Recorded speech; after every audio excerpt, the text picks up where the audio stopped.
It's just past 11 p.m. on December 31st. That dizzy in-between time when we're not quite here, but not yet there. And hip young white kids crowd the trendy streets of Park Slope, Brooklyn. It's not my scene. Crap like this usually bores me. But tonight, I am far from bored. Tonight, I am hunting.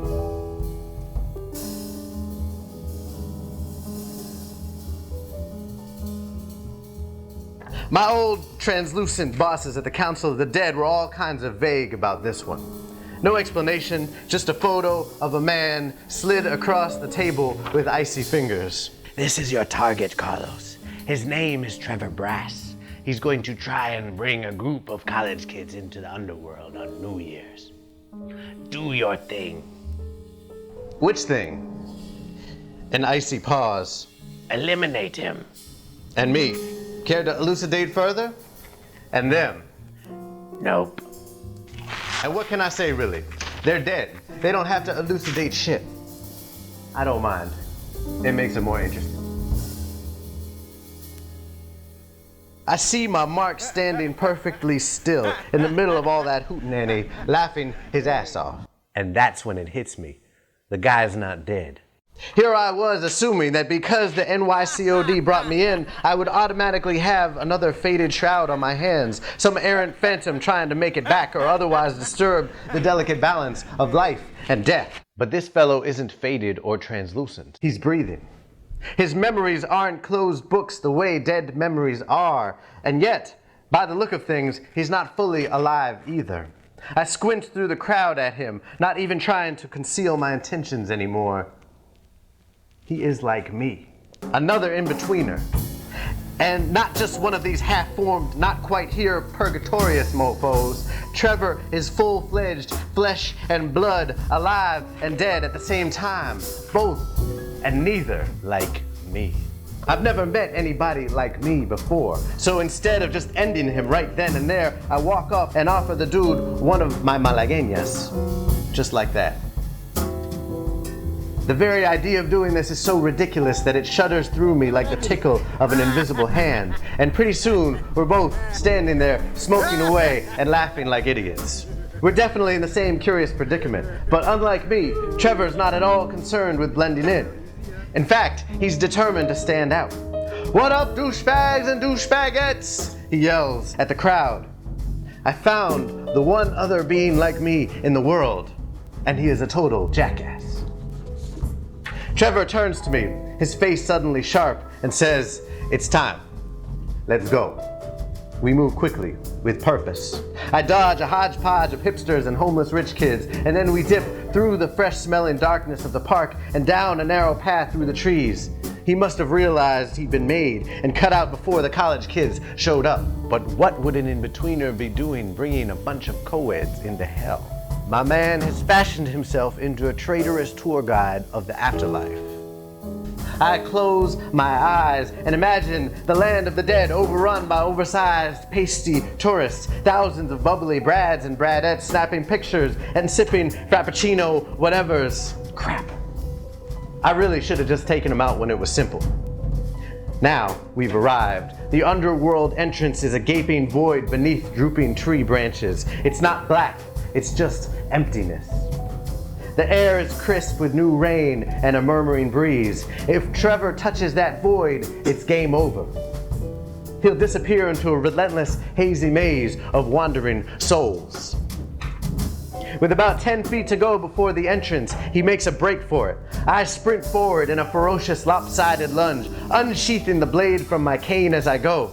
It leaves my hand like a bullet. For a second, all I hear is that terrible whiz of steel cutting through air, and then the even more terrible renting of flesh. That sound means I win. But for once, it doesn't feel so good to win. Trevor collapses heavily an arm's length from the entrada.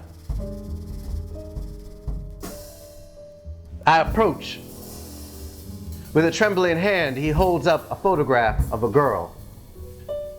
I can't remember the last time I said this. Maybe I've never said this. But this chick is fine as hell. Not just fine though, there's something about her gaze, the way she holds her chin, the shadow of her collarbone that makes me want to find her and tell her everything. Everything. It's just a silly snapshot. Her smile is genuine but grudging, like whoever took the picture insisted she do it. Her head's cocked just a little to the side, and something in her eyes just says, I get it, Carlos. Come here and talk to me, and then let's make love. Looks like she's in a park, maybe even this one. A few trees are scattered in the scenery behind her. Sister! Trevor gurgles, and I quickly wipe the hungry glow off my face. She is caught up in this, too. When he says this, his head jerks towards the shimmering emptiness beside us. This what, man? What is this? Closing the gap, Trevor whispers. The living and the dead don't have to be so far apart. Like... He takes a deep, death-rattled breath. I manage to hide my impatience for about 3 seconds. Like what? Like us. You and me and... Another excruciating pause. Sasha. Sasha. The hand holding the picture feels like it's on fire. I raise it up to his face. Sasha, I say, failing to disguise the hope in my voice. She's like us. She's in between. I almost break into a dance when Trevor nods his head. Suddenly the park seems very luminous and beautiful this hour. The night birds are singing. And somewhere, a few blocks away, Park Slope rocks to the New Year's revelry of 2,000 wealthy white kids. Please, Trevor is saying when I return from my reverie. Find Sasha. Keep her safe. Done. No problem. How else can I help you today, sir? From the council. I say, trying to slow my thoughts. You mean city council? Did you know it's possible to really irritate a dying person? Even an already mostly dead dying person. I don't recommend it though.